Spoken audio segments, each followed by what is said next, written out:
అసలు అతనెవరు? సంజయ్ గారితో ఎందుకు పోట్లాటకు దిగాడు? ప్రశ్నకు జవాబు మనమే చెప్పాలి కాబట్టి ఆ జవాబు తెలుసుండాలి.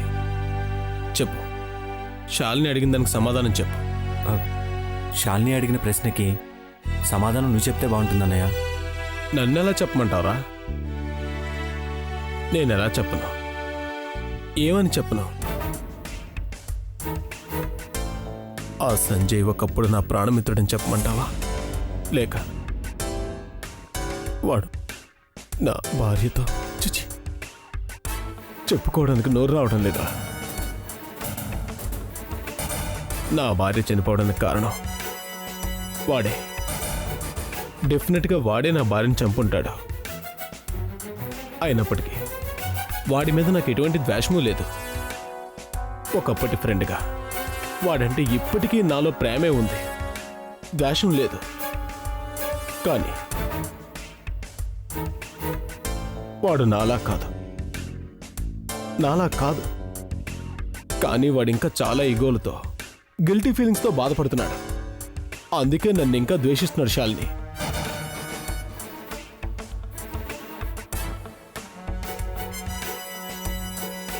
రంజిత్, నువ్వు శాలినిని పెళ్లి చేసుకున్నాక, ఆ సంజయ్ మనకు బంధువయ్యాక, నా మనసులో ఏదో మూల దాగి ఉన్న ఆ ఇబ్బందికరమైన ఫీలింగ్ని కూడా తీసి పారేశాన్రా. గతం గతహ అనుకొని షేక్ హ్యాండ్ కూడా ఇచ్చాన్రా. వాడు మళ్ళీ నాకు దగ్గరవుతాడని ఆశపడ్డాన్రా.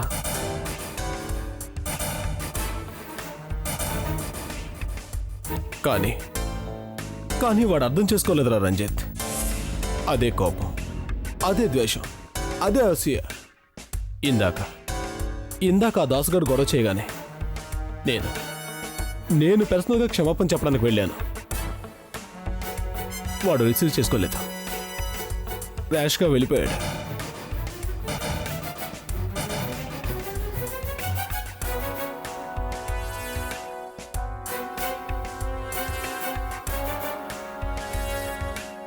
అమ్మ శాలిని,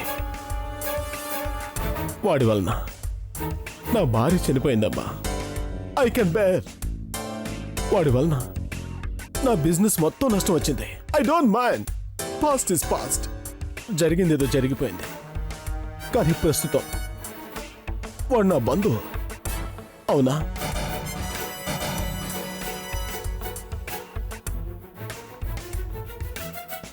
మనం పిలిస్తే మన ఇంటికి వచ్చిన బంధువుకి మన వల్లే అవమానం జరిగిందంటే గాడ్, అంతకన్నా తలవంపు ఇంకొకటి ఉండదమ్మా. కాబట్టి ఈ తప్పుని మనమే రెక్టిఫై చేసుకోవాలి. అవునా? అవును. వాడు నన్ను రిజెక్ట్ చేసినా ఇప్పటికీ వాడికి నాకు క్షమాపణ చెప్పాలనే ఉందమ్మా. వాడి కాళ్ళు పట్టుకుని బ్రతిమలాడాలని ఉంది. కానీ వాడు నన్ను చూడగానే నిప్పులు తొక్కినట్టు ఇరిటేట్ అవుతున్నాడమ్మా. ఇరిటేట్ అవుతున్నాడు.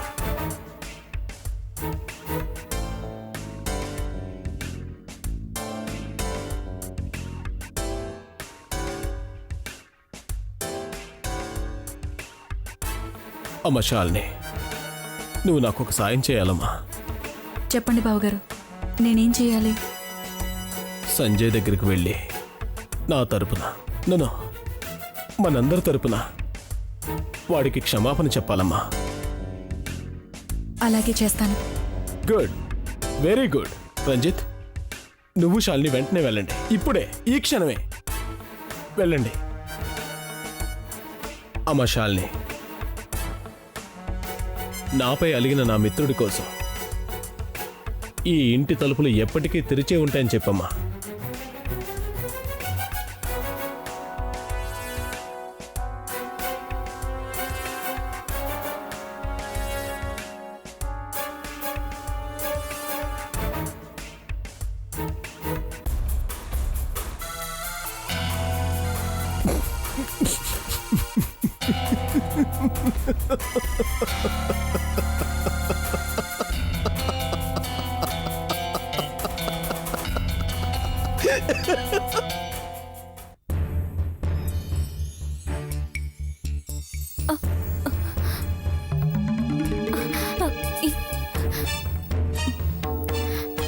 సంజయ్, ఆ రాస్కెల్ గడ్ పార్టీకి నేను రానని ఎంత చెప్పినా నువ్వు కావేరి వినిపించుకోలేదు.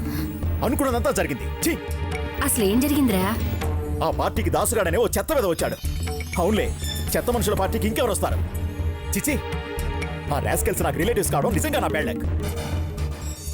సంజయ్, ఏనుగులు వెళ్తుంటే కుక్కలు మురుగుతాయి. అందువల్ల ఏనుకేమీ నష్టం జరగదుగా. నువ్వింకేం చెప్పక పిన్ని. ఈ రోజుతో వాళ్ళకి మనకి బంధం తీరిపోయింది. వాళ్ళందరూ మనకి చచ్చిన వాళ్ళతో సమానం. ఏమండి నువ్వు ఇంకేం మాట్లాడకు. ఇదంతా నీ వల్లే జరిగింది. బావగారు,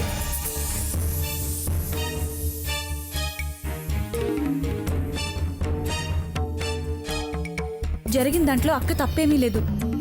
ఆ మాటకొస్తే ఎవరు తప్పు లేదు. Shut up! సంజయ్, రేయ్, నా ఇంటికొచ్చి నా మీద అరుస్తావా? నా కళ్ళ ముందే నా భార్యని షటప్ అంటావా? రంజిత్, ఆగు. బావగారు, ఆగండి ప్లీజ్. శాలిని, వెంటనే వీడిని తీసుకుని వెళ్ళిపో. లేకపోతే నేనేం చేస్తానో నాకే తెలీదు. బావగారు, ఆవేశపడకండి. అసలు మేము ఎందుకు వచ్చామో తెలుసా? బావగారు, పార్టీలో ఆ దాస్ చేసిన గొడవ అశోక్ గారు చేశారని మీరు అనవసరంగా అపోహపడ్డారు. ఈ కాకమ్మ కథలు చెప్పకు. చేసిందంతా చేసి మళ్ళీ ఈ డ్రామాలు ఎందుకు? అక్క, బావకి నువ్వేనా చెప్పు. ఎవరో తాగబోతులు తాగి గొడవ చేసిన దానికి నా భర్తని వాళ్ళ అన్నయ్యని బాధ్యుల్ని చేయటం ఏమైనా బావుందా? అసలు ఇంకో విషయం చెప్తే మీరు ఆశ్చర్యపోతారు. జరిగిన దానికి అశోక్ గారు ఎంతో బాధపడి మీకు క్షమాపణ చెప్పిరమ్మని స్వయంగా ఆయనే మమ్మల్ని పంపారు. ఏమండి, వాళ్ళు సారీ చెప్తున్నారు కదా. జరిగిన దానికి మేమందరం బాధపడుతున్నాం. మమ్మల్ని క్షమించమని మనస్ఫూర్తిగా కోరుతున్నాను.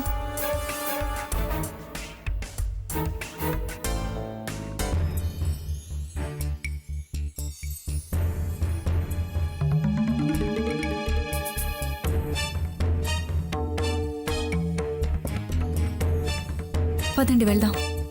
శాలిని, విధిలీల అంటే ఇదేనమ్మా. నువ్వు మీ అక్క ఉత్తర దక్షిణ ధృవాళ్ళంటి రెండేళ్లకు కోడళ్ళవడం. ఈ కుటుంబాల మధ్య ఇక మీదటి ఎడం పెరగకుండా చూడాల్సిన బాధ్యత నీ మీద మీ అక్క మీద ఉంది. తెలుసండి, ప్రయత్నిస్తాను. వస్తానండి.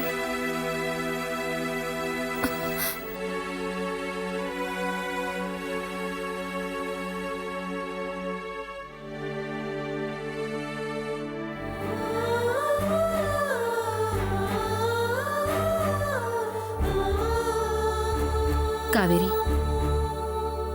భగవంతుడి లీలల ముందు మనమేమీ చేయలేం, ప్రేక్షకుల్లా చూడటం తప్ప.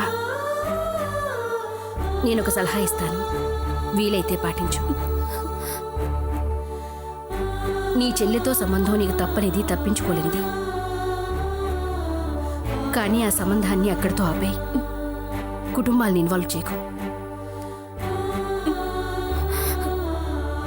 అలాగే అత్తయ్య, ప్రయత్నిస్తాను.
అంటే ఈ గొడవంతటికి కారణం దాసు అన్న ఒక యూజ్లెస్ ఫెలో.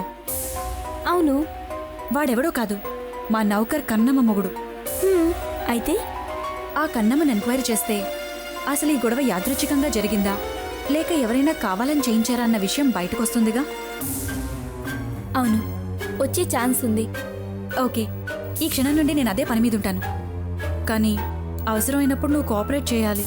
అలాగే, కానీ త్వరగా కానీ. ఈ అపోహలు అపార్థాలు ఎంత త్వరగా తొలగిపోతే అంత మంచిది. థ్యాంక్స్. సరే, ఉంటాను.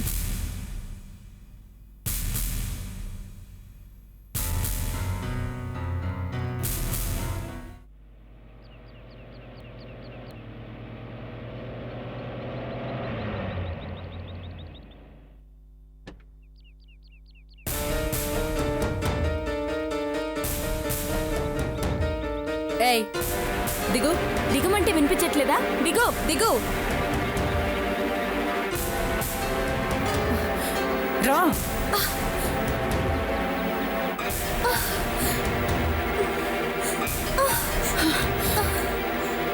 ఏంటి ఏమీ తెలియనట్టు అంత అమాయకత్వం నటిస్తున్నావు? ఏంటమ్మా మీరు మాట్లాడేది? నిజంగా నాకేం తెలీదు. ఆహా, అలాగా. చెప్పు, మర్యాదగా నిజం చెప్పు. నిన్న నీ మొగుడా పార్టీలో మా బావగారి మీద ఎందుకు అటాక్ చేశాడు? చెప్పు, మా ఆయనకి నీ మొగుడికి గొడవేంటి? అది చెప్పేంత వరకు నిన్ను వదిలిపెట్టే ప్రసక్తే లేదు. ఇక్కడ నిన్ను ఆదుకోవడానికి ఎవరు లేరు, రారు. అయినా అవన్నీ ఇప్పుడు ఎందుకమ్మా? ఎప్పుడో జరిగిపోయిన విషయాలు. ఏంటి ఎప్పుడో జరిగిపోయిన విషయమా? అయితే ఇప్పుడెందుకు గొడవ పడ్డాం? ఏం చేయమంటారమ్మా? ఆడో పెద్ద తాగుబోతు. తాగితే వాడికి దునియా తెలియదు. దునియా తెలియకపోవచ్చు, కానీ ఎవరిలాంటి వాళ్ళో తెలీదా? లేశాల్ని, ఇది మనకి కహానీని చెప్తోంది. ఏయ్, వినే ఓపిక తీరిక మాకు లేవు. మర్యాదగా నీ మొగుడు మా ఆయన మీదకి ఎందుకు దాడి చేశాడో చెప్పు. నువ్వు నిజం చెప్పి తీరాల్సిందే. చెప్పు.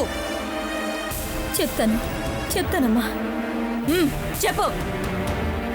మా దాసు అశోకయ్య గారు భార్య వాసంతమ్మ గారి దగ్గర డ్రైవర్గా పనిచేసేవాడు. అప్పట్లో నా మొగుడికి ఈ మాయదార అలవాట్లు కూడా లేవు. నాకు నీ మొగుడి గుణగణాల గురించి అనవసరం. మరి దాసు వాసంతిని మా ఆయన చంపాడంటాడేంటి? ఏమోనమ్మా, నిజమేదో ఆ దేవుడికే ఎరుక. ఆమె ఎలా చనిపోయిందో ఏమో కానీ మా దాసేమో ఆ సంజయ్ బాబీ చంపాడంటాడు. అలాగని కోర్టులో సాక్ష్యం కూడా చెప్పాడమ్మా. మా దాసేమో ఆ సంజయ్ బాబీ చంపాడంటాడు. అలాగని కోర్టులో సాక్ష్యం కూడా చెప్పాడమ్మా. మరి ఆ కోర్టు కేసు ఏమైంది? మా దాస్ సాక్ష్యం నిలబడలేదమ్మా.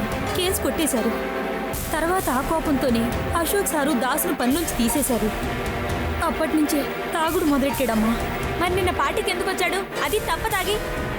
నేనే తీసుకొచ్చానమ్మా. ఏ పార్టీ కదమ్మా, అందుకే తీసుకొచ్చాను.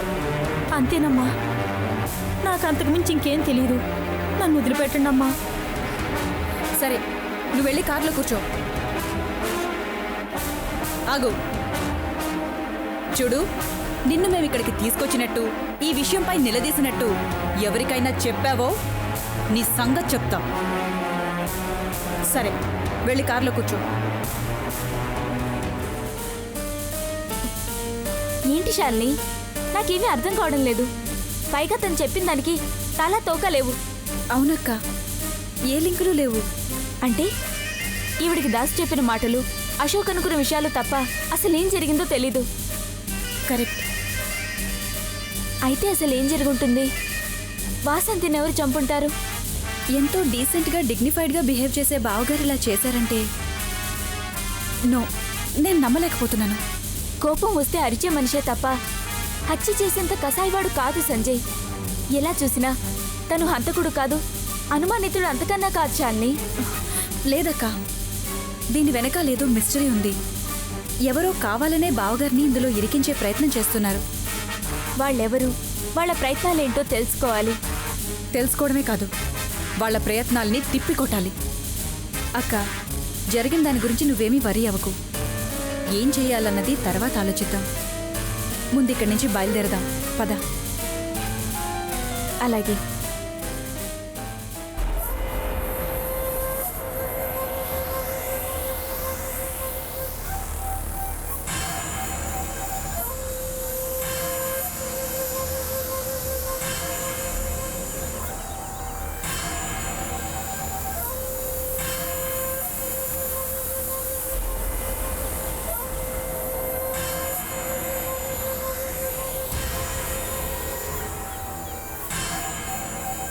బాబుగారు మీరు చెప్పారు కానీ మా వల్ల అయిందంతా చేశాం బాబు. నిజం చెప్పాలంటే శాలినమ్మ చాలా తెలివైంది బాబు. ఈ నిమ్మకాయల చిట్కాలు, చప్పుళ్ళు గొడవలు సంజయ్ బాబే చేశాడని నమ్ముతుందని నేను అనుకోలేదు. నేను అనుకోలేదు, కానీ నమ్మింది. మనం అల్లిన అపనమ్మకం అనే సాలిగూడులో శాలిని ఇరుక్కుపోయింది కన్నమ్మ. వాసంతిని సంజయ్ చంపాడని, మా కుటుంబంలో సమస్యలు రావడానికి వాడే కారణమని నమ్మేసింది. బయటపడరు కానీ నువ్వు నీ మొగుడు బాగానే డ్రామా క్రియేట్ చేశారు. ఇంతకీ ఏడి నీ మొగుడు? గుమ్మం కాడున్నారు బాబు, పిలవమంటారా? ఎవయో నిన్నే, జల్తీరా బాబుగారు పిలుస్తున్నారు.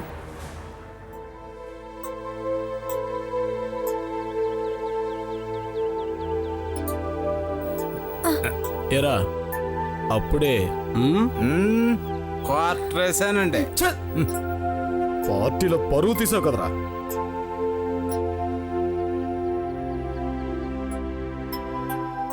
నాది కాదు, ఆ సంజయ్ గాడిది. రేయ్, నీకేం కావాలో చెప్పరా. ఓ ఫుల్ బాటిల్ అండి. ఫుల్ బాటిల్ అంటే నీకు, మరి నాకు ఫుల్ బాటిల్ హ్యాపీ. రేయ్, నా దగ్గర కానీ నా కంపెనీలో పనిచేసే వాళ్ళకి కానీ ఒకటే సూత్రం: పని చెయ్యి, ఫలితం పొందు. ఫుల్ హ్యాపీసా? హ్యాపీ. కానీ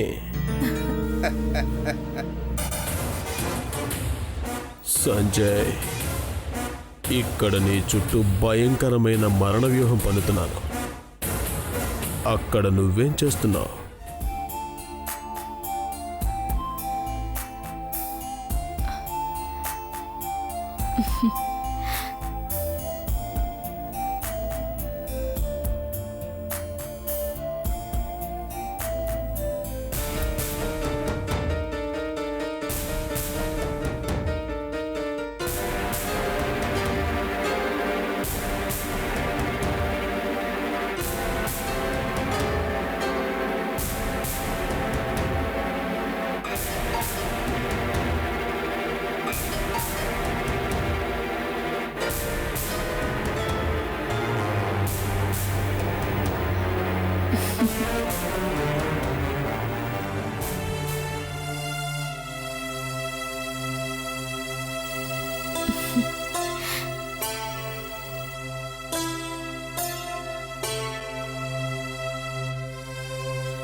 మీకు నా మీద ఇంకా కోపం తగ్గినట్లేదు.